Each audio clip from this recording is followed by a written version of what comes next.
నమస్తే, welcome to Dhatri TV. నేను మహాలక్ష్మి. ఈరోజు ఒక సూపర్ ప్లేస్కి అయితే వచ్చాము. అదే విశాఖపట్నం అనగానే ప్రకృతి అందాలకి నెలవన్న సంగతి అందరికీ తెలిసిందే. మరి ఈ విశాఖ సిటీలో ఉన్న ఒక ప్రాంతంలో అడవి ఉంది. అది కూడా సిటీ మధ్యలో ఉంది. మధురవాడికి వెళ్ళే దారిలో పిఎం పాలెం అనే చోట పిఎం పాలెం వెనుక భాగంలో శంభువానిపాలెం ఉంది. ఇదేంటంటే ఇక్కడ ట్రైబల్స్ నివసిస్తూ ఉంటారు. దీనికి చెక్ పోస్ట్ కూడా ఉంటుంది శంభువానిపాలెం అని. ఎందుకంటే నైట్ అయితే ఎవరిని బయట వాళ్ళని అలౌ చేయరనమాట. మరి మేము పర్మిషన్ తీసుకొని ఈ అడవిలోకి వచ్చాము ఇక్కడ విశేషాలన్నీ మీకు చూపించడానికి. మరి ఇక్కడ ఏమేమి ఉన్నాయో చూసేద్దాం రండి.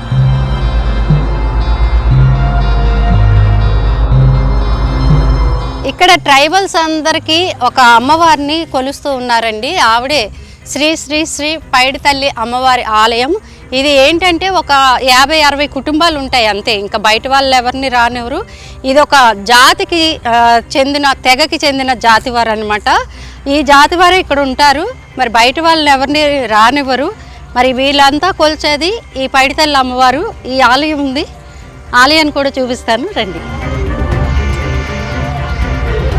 ఇక్కడ ఏంటంటే ఈ ఆలయం 24 గంటలు అందుబాటులోనే ఉంటుంది వారు. ఎందుకంటే ఎవరు బయట వాళ్ళు రారు కాబట్టి తాళాలు అవి వేయరు.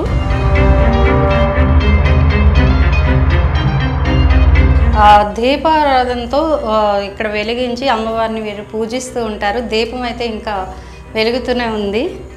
తాళాలు ఏమి వేయరు అనమాట, ఎందుకంటే ఎవరు బయట వాళ్ళు రారు కాబట్టి.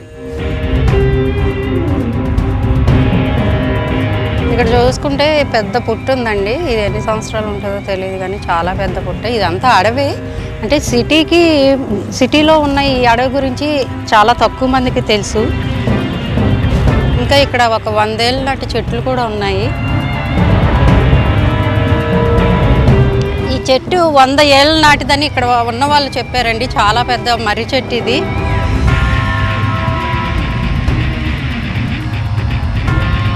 వాతావరణం కూడా మొత్తం మబ్బు కమ్మేసింది.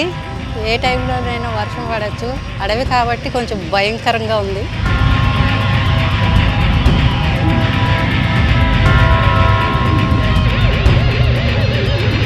ఈ శంభువానిపాలెం ఎటువైపు చూసినా మనకి ప్రకృతి రమణీయంగా కనిపిస్తూ ఉంటుందండి.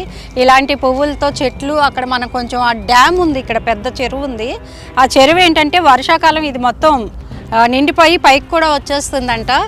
ఎటు పక్క చూసిన పక్షుల కిలకిలలు మీరు వినొచ్చు కూడా. చాలా చాలా బాగుంటుంది. మనకి ఇది ఏంటంటే అరకుకు వెళ్ళే దారిలాగా అనిపిస్తూ ఉంటుంది. అటువైపు ఇటువైపు చెట్లు, మొత్తం పక్షులు అన్నీ కూడా చూసుకోవచ్చు. కాకపోతే ఏంటంటే ఇక్కడ ఉన్న 60 ఇళ్ళకి కూడా ఒక చిన్న రోడ్డు అయితే మాత్రం నీట్గా వేశారు. రోజుకొకసారి ఇక్కడికి బస్సు వస్తుంది అంతే. తర్వాత మళ్ళీ బస్సు అనేది రాదు, ఏవి రావు, ఆటోలు రావు, ఏవి రాదు. ఏదైనా ఎమర్జెన్సీ అయితే వాళ్ళ ఓన్ వెహికల్ మీద తీసుకెళ్లాల్సి ఉంటుందన్నమాట. ఎటువైపు చూసిన కొండలు చాలా పచ్చగా అనిపిస్తూ ఉంటుంది. చూసుకోవచ్చు మనం ఇక్కడ.